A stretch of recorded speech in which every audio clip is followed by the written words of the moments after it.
Bonjour tout le monde, il y a longtemps qu'on ne s'est pas vu.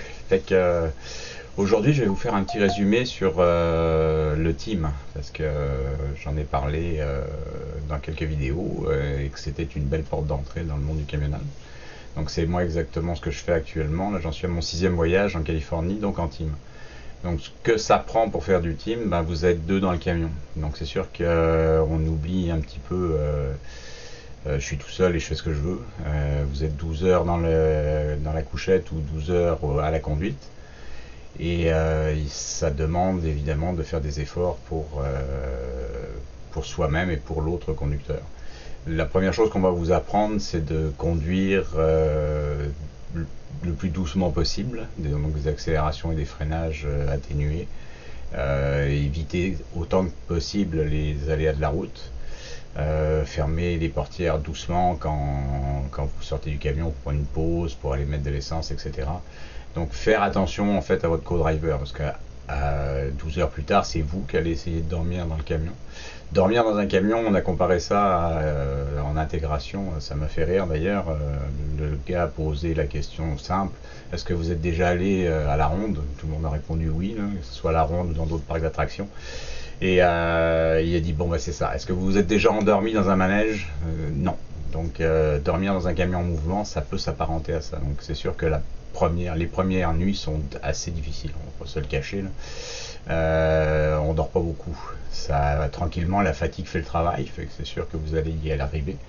Mais on dort pas beaucoup. Ça bouge, les routes sont pas toujours très belles, que ce soit au Québec ou même aux États-Unis, parce qu'au final, quand vous traversez les États-Unis, vous vous rendez compte qu'il y a bien des endroits là-bas aussi où c'est pas la joie. Donc, on va demander au conducteur de ne pas en rajouter. Donc, faire attention, avoir une conduite douce, des accélérations et des freinages doux, et respecter votre collègue. Donc, quand vous faites du team, ben, on n'écoute pas de la musique à fond dans la cabine, c'est clair. On crie pas au téléphone, on fait attention parce que l'autre essaye de dormir. Donc, la société pour laquelle moi je travaille fabrique les équipes. Il y a des endroits où on va vous demander d'arriver à deux, de connaître quelqu'un, puis d'être déjà un team formé.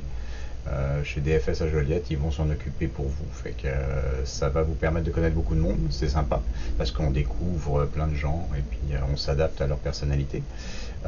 Si jamais ça marchait pas un voyage avec quelqu'un, vous avez toujours possibilité au retour dans votre profil à vous de barrer cette personne en disant bah là moi ça n'a pas été, je n'ai pas apprécié le voyage, fait que il n'y en aura pas d'autre avec cette personne. Puis vous n'êtes pas obligé de lui dire, là, ça reste entre vous et la direction, enfin les superviseurs chauffeurs. Donc c'est quelque chose qui est quand même assez agréable. Ça va être de toute façon un passage plus ou moins obligatoire parce que tous les gens à qui j'ai parlé chez DFS me l'ont dit, c'est une des rares sociétés où vous allez pouvoir travailler avec un permis qui n'a jamais servi, en clair, à nouveau.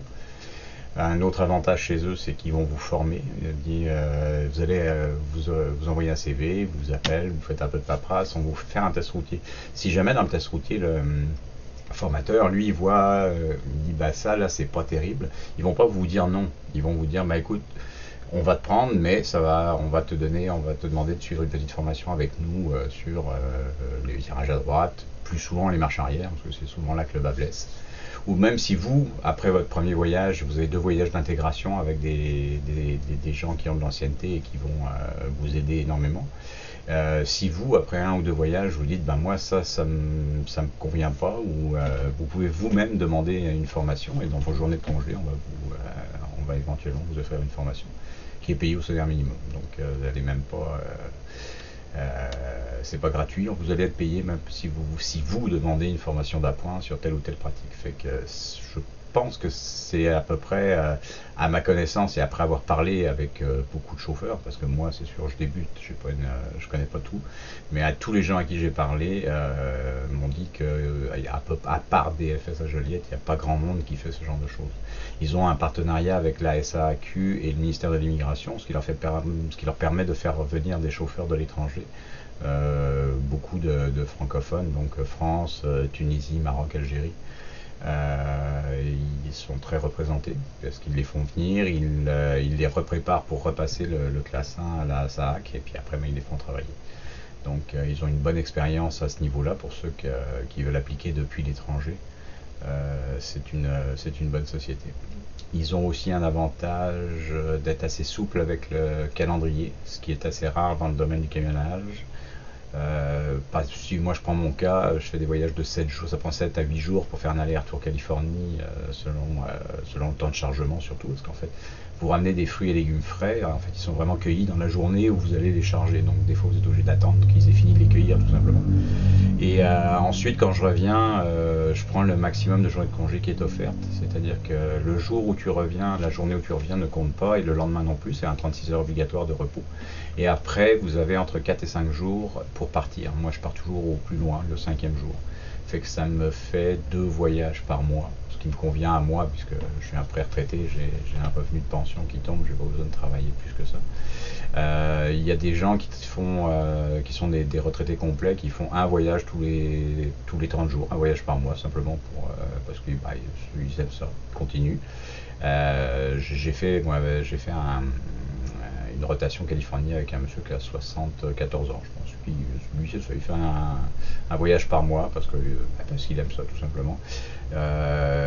Vous pouvez dire tiens, le mois prochain je veux pas en faire, il faut retenir une date beaucoup plus tard. Vous pouvez, étant donné qu'ils embauchent beaucoup de gens à l'étranger, ils permettent aussi de repartir pendant 2, 3, 4, 1 mois. J'ai même roulé avec un Tunisien qui était reparti l'été dernier, juillet-août au complet. Il n'a pas été embêté. La compagnie lui a dit quand tu reviens, tu nous appelles pour nous redonner ta date de disponibilité, puis ça ira bien. Fait que on s'entend que c'est quand même quelque chose qui n'est pas courant dans le domaine. Et j'ai fait des sondages à l'interne pour regarder un peu avec les gens que j'ai croisés, et la majorité de ceux qui restent longtemps chez DFS restent là à cause de cette particularité de souplesse de calendrier que n'offre quasiment aucune autre compagnie. Fait que voilà le petit résumé de ce que donne le team et de ce que propose cette compagnie dans laquelle je travaille maintenant.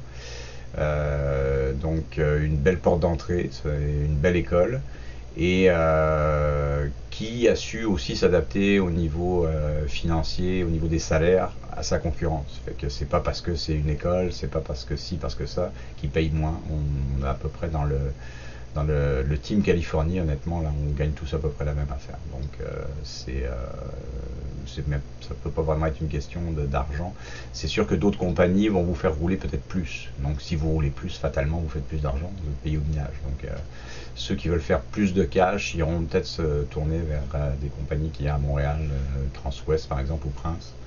Mais si vous êtes plus attaché à votre qualité de vie et que la gestion du calendrier est importante, DFS à Joliette, c'est vraiment bon, c'est vraiment excellent.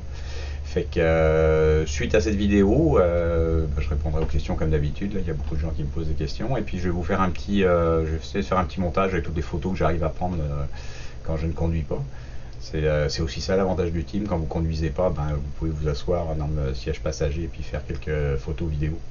Donc vous ramenez quelques souvenirs aux gens sur les réseaux sociaux ou ailleurs. Donc je vais faire un petit montage de ce que j'ai pu ramener jusqu'à aujourd'hui. Je vous souhaite une belle fin de journée, et puis s'il y a des questions, n'hésitez pas à les mettre, je vais y répondre.